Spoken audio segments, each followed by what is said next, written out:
Welcome to GIC Talk. For those of you who don't know me, my name is Redeker. I came to Gwangju last year in May, and I'm an ESL instructor at a hagwon in the city. I grew up in New Jersey, USA, and I went to Susquehanna University, and I graduated with a degree in corporate communications and German. Today's topic is amateur video. Express yourself and preserve your memories. When I was 5 or 6 years old was the first time I was exposed to home video or amateur video. My uncle was a video enthusiast, and he would have a video camera. And I was thinking, why is this guy shooting video around the family? There's nothing going on. We're not making a movie. This isn't a TV show. So I am brushing my teeth before I go to bed, and my uncle's standing there with a video camera. These little sentimental moments were important to him, but that was my first exposure to home video. Then, fast forward 20 years later, I had an opportunity to work for my uncle. He owns his own private video company called Clear Video Productions in New Jersey. I didn't have any formal video training at all. Everything I learned was on the job, but everything I needed to know I learned from him and also the other videographers working with him. What Clear Video Productions did was we made wedding videos. So a lot went into shooting weddings. Our style was a candid, non-obtrusive style of video. So I would go to a wedding dressed in all black. Black shoes, black pants. I had a black button-up long-sleeve shirt so that I would blend into the background and I would be non-intrusive, like a video ninja, if you will. Now, I did not wear a YouTube t-shirt to weddings. I thought this was appropriate to wear today. This is a sample of about 15 or 20 different weddings. Our edited videos that we took some good scenes out and put it together as a promo for the work that our company does. Maybe you can see a little bit about what weddings look like where I'm from. This video takes you through the whole day of a wedding. The getting ready, getting dressed, getting ready at the house before the big day, going to the church or wherever the wedding is being held, the ceremony, after the ceremony, leaving the church, pictures, and going to the reception hall. Entering the reception hall, dancing, cutting the cake. All right, it's a long wedding day, but this is just a 4-minute video, so I've cut it down to just some good scenes and to show you some of the work I was doing before I came to Korea. I came to Korea, but I didn't ditch making video altogether. Now I make videos just as a hobby, just for fun. And my first idea was make videos for my friends and my family so they can go on the internet and see what life is like in Korea and see how I'm doing. And people I don't know, all kinds of random people, they're the ones that are finding my videos and watching my videos.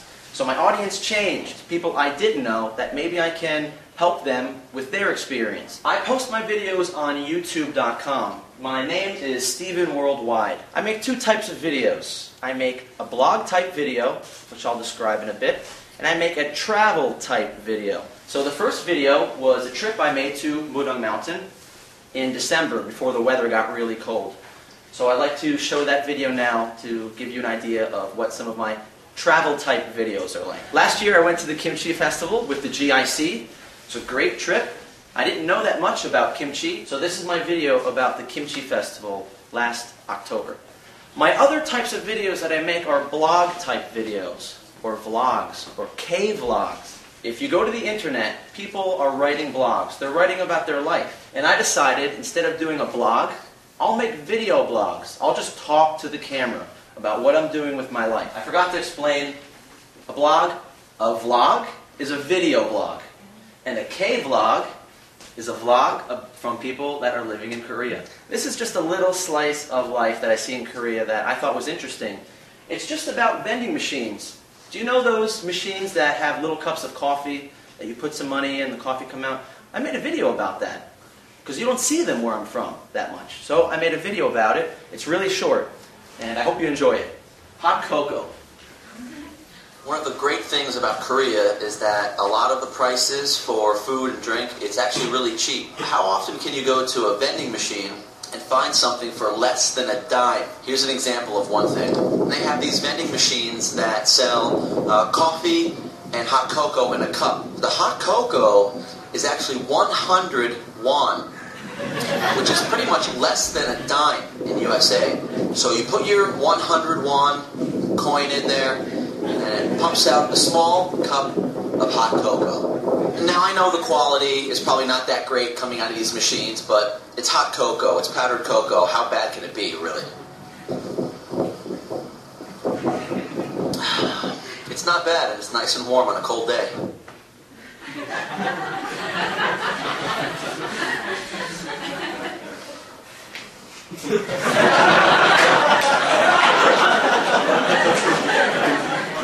So, by the way, that man was staring at me the whole time.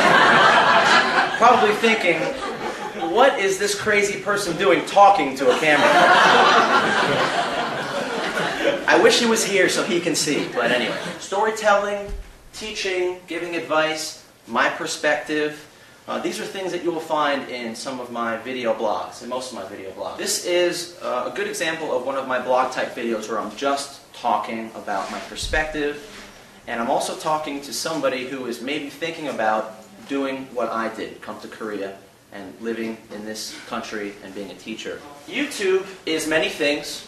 One of the things it is a video community. So when you watch videos on YouTube, the person that put that video there, they're interested in that topic. They're probably watching other videos like that, and they are commenting and leaving feedback and writing emails to other people that have the same interests. So there is a community that I'm sure many of you don't know about. When I was looking into coming to Korea, I went to the internet to get information about coming here. There was a lot of questions I had. I went to YouTube. I watched blog-type videos about people living in Korea. And when you go to YouTube and you type in teaching ESL in Korea, the video that pops up, number one, is from a YouTube user named Busan Kevin. And Busan Kevin is somebody who I consider the godfather of K-vlogging. So I would comment on his videos and say, I'm thinking about doing that. Is it a good idea? Within 24 hours, he got back to me. And I said, wow, this really is a community. People really get back to you. He would like to say hello to the GIC. So I'd like to show this Busan Kevin video to you. The next video I'm going to show is another treat for you. This video was made by one of Gwangju's favorite sons. The reason I say that is because he is from Gwangju, and his name is Hyunwoo's son. He is the man behind Talk to Me in Korean, which is the name of his company. It's him and a few of his friends that make wonderful videos about learning Korean. It's really fantastic if you go to YouTube and watch that, if you're interested in learning Korean language. Anyway, without further ado, here is Hyunwoo's son's video talking about his YouTube experience. Ever41 is Hyunwoo's YouTube name. He's got great videos. He's a great ambassador of YouTube. What's your interest? What do you like? I bet you there are videos on YouTube that you would enjoy watching that would be helpful for you in your life. YouTube has a very great value as a resource, a reference guide, and a learning tool. And I'm sure many people are not using it in that fashion. You have a built-in audience. It's the #3 website in the world. Millions and millions of people are on YouTube and can find your videos. They offer HD quality videos. They also have 3D videos too. Embeds on other sites. You don't have to go to YouTube to watch videos. You can take a YouTube and stick it on another website. I'm sure many of us have seen videos, whether it's Facebook or somewhere else, without actually going to YouTube. The community, I talked about that. Travel, see the world through other people's eyes, like Hyunwoo said. You can keep relatives up to date.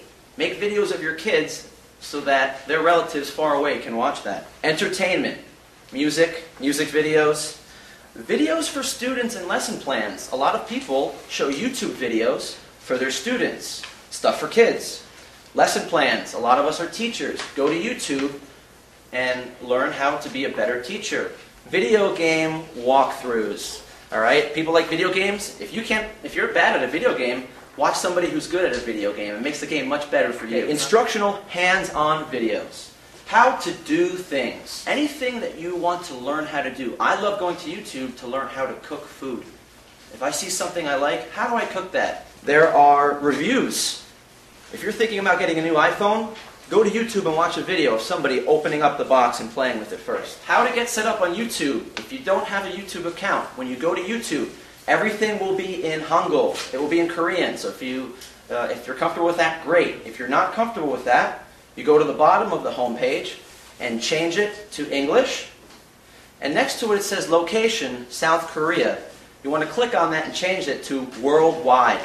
Brand yourself. If you're going to give yourself a name on YouTube, even if you're not posting videos now, think of something a little bit more creative. I called myself Steven Worldwide, but I picked Steven Worldwide obviously because it's my name, and worldwide means anywhere in the world I'm making videos about my life, so it's relevant. So consider that. People don't know your real name. They know you by your username. Now I'm going to be a salesman for a little bit and tell you why you should be making videos. The technology has changed. Making videos was much more expensive and difficult to do 10, 20 years ago. Now it's very easy to do. I did not talk about my camera that I used to film all those videos that I made. Presenting my brilliant video camera. It's just a digital camera. This is all it takes to make video, and a little bit of creativity and the will to do it. How many of us use the video function on our cameras? Not many of us. So I'd like to prove a point to you that video evokes emotions that you can't get through photography. So I would like to show this first photograph of a couple of cute kids in England, and they're playing on the couch, and Charlie is biting his brother's finger. If those were your kids, how would you feel if you were looking at this picture maybe 20 years down the road? Now I'd like to show you a video of the same thing. If you were those kids' parents and you had to take one, the photograph or the video, which one would you keep? Which one evokes the most emotion out of you? The video or the picture? Okay?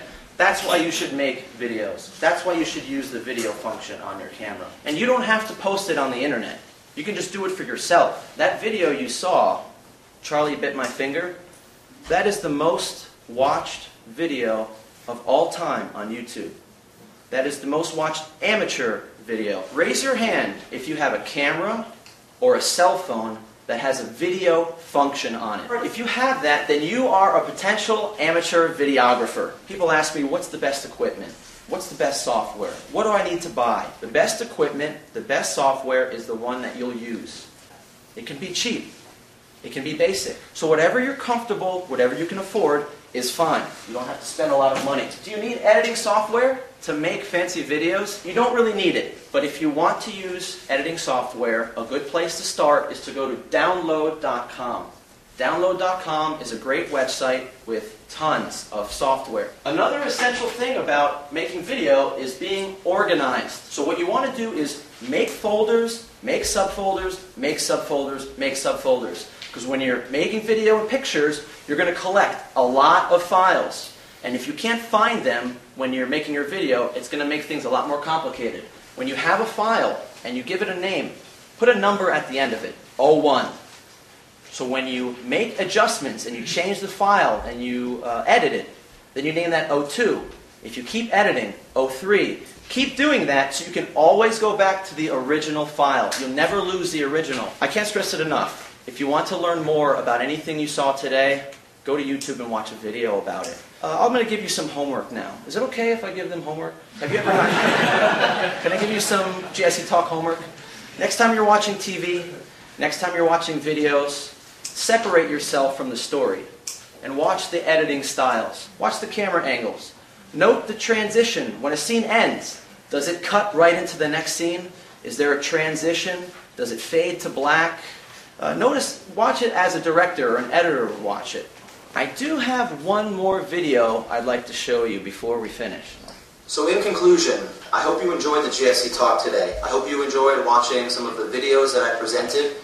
And I hope you got something out of my talk about YouTube and the various communities that are out there and all the benefits for watching videos on YouTube. And I also hope that you make videos for yourself and someday down the road you get involved with the YouTube community. If at any time you need help with any video or photo projects, please don't hesitate to contact me. I love helping people with that kind of stuff. So that concludes the presentation for today. We're going to move right on into a question and answer session in about right now.